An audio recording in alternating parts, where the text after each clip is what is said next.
Oui, merci, Monsieur le Président. Et merci aux deux intervenants pour la qualité de leurs propos et de ces piqûres de rappel. Vous avez souligné que, par vos interventions, qu'il fallait permettre à une société nouvelle, plus équilibrée et sans doute plus sobre en énergie d'émerger.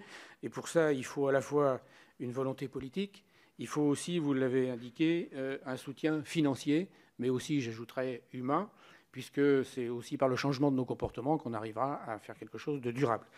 S'agissant des outils que vous avez proposés, la création d'une banque et la mise sur pied d'une politique européenne, la création d'une banque, et le constat que vous avez fait, c'est vrai que l'ADEME, par exemple, pointe qu'on pourrait créer 800 000 emplois pour soutenir cette rénovation énergétique.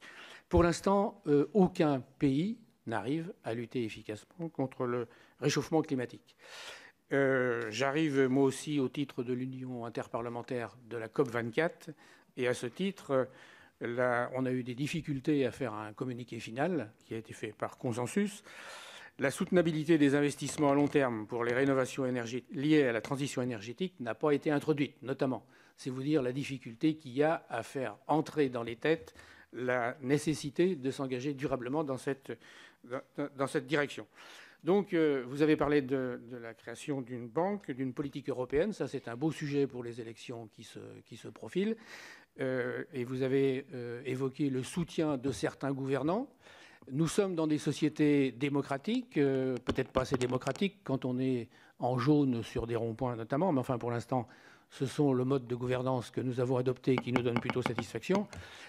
Oui, je vais aller vite, Monsieur le Président, j'y arrive.